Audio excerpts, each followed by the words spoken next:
Hello friends, अस्सलाम वालेकुम। Welcome to stories world. Guys, आज मैं बात करूँगी द कॉन्जरिंग मूवी के बारे में। ये मूवी 2013 में रिलीज़ हुई थी और इसने उस वक्त लोगों को बहुत खौफ में मुब्तला कर दिया था। इसकी एक वजह ये थी कि ये मूवी एक सच्चे वाक़ये पर बनाई गई थी।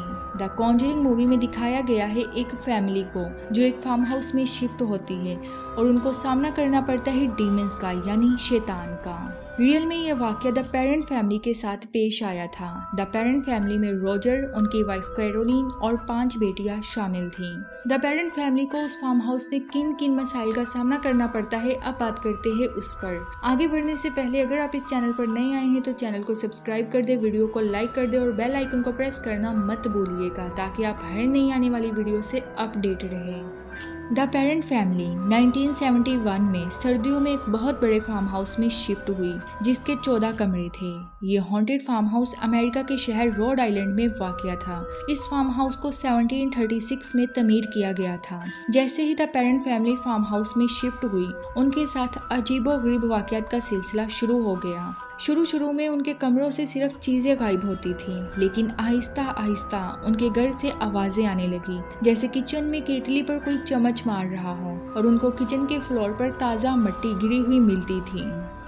उस फैमिली को घर से सड़े हुए गोश्त की स्मेल भी आती थी और घर पर हर वक्त ठंडक का एहसास होता था। रात के वक्त उनके घर के हर कोने से आवाज़ें आती थीं। उनके घर की दीवारों पर लगी हुई पेंटिंग्स अपने आप गिर जाती और रात के वक्त उनके बेड अपने आप हिलने लगते। आप सोच रहे होंगे ये सब कुछ अर्थक्वेक की वजह से होता होगा, लेकिन ऐसा कुछ नहीं था। असल में ये सब कुछ कर रहे थे उस घर में मौजूद डीमंस जो उनको तंग कर रहे थे। द पेरेंट फैमिली इन वाक़यात से बहुत खौफजुदा थी, इसलिए रॉजर और कैरोलिन ने इस फार्म हाउस की हिस्ट्री मालूम करने की कोशिश की। हिस्ट्री मालूम करने पर पता चला कि यहाँ 8 जनरेशन से एक ही खानदान रहता था और अजीब बात ये थी कि उस खानदान के बहुत से अफराद पुरअसरार तरीके से मरे थे और उनके ज़्यादातर बच्चे डूबकर मरे थे और कुछ ने खुदकुशी की थी। उस खानदान की एक लेडी का नाम बैथशेबा शर्मन था। ये लेडी 1834 में अपने हस्बैंड के साथ उस फार्म हाउस में शिफ्ट हुई थी। उस लेडी के तमाम बच्चे पुरअसरार तरीके से मारे गए थे। बच्चों की मौत का जिम्मेदार बैथशेबा को ठहराया जाता है, क्योंकि कहा जाता है कि बैथशेबा एक विच थी, यानी एक डायन थी, जिसने शैतान को खुश करने के लिए अपने ही बच्चों की बलि दी है।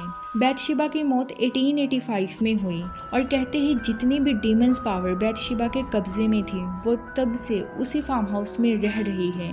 द पेरेंट फैमिली के साथ असल मसला तब शुरू हुआ जब डीमंस ने कैरोलिन को अपना टारगेट बनाया। वो कैरोलिन को बहुत तंग करने लगे। कैरोलिन को ऐसे लगता जैसे उसके जिस्म में कोई बार बार सुई मार रहा हो। उसके कान में किसी औरत की आवाज़ें भी आती थी जो उसको धमकियां दिया करती थी। एक रोज़ कैरोलिन को उन डीमंस ने अपने कब्जे में कर लिया और कहते हैं कि कैरोलिन की आवाज़ भी मुकम्मल तौर पर चेंज हो गई थी। वो कुर्सी पर बैठे बैठे हवा में उड़ने लगती। जब हालात बहुत ख़राब हो गए तो रॉजर ने अपने घर में एड वॉरेन और उसकी वाइफ लॉरेन को बुलाने का फैसला किया। ये दोनों हस्बैंड वाइफ डीमोनोलॉजिस्ट थे, यानी वो डीमंस से बात कर सकते थे। उन्होंने अपने करियर में 10,000 केसेस को बहुत ही अच्छे से इन्वेस्टिगेट किया।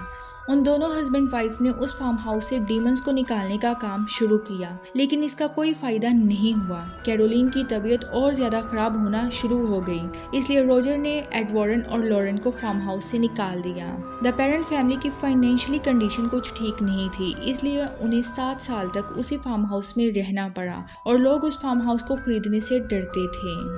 2011 में उस फैमिली की एक लड़की एंड्रयू ने उस फार्म हाउस और अपने एक्सपीरियंस पर कुछ बुक्स लिखी थी जिनका नाम हाउस ऑफ डार्कनेस था।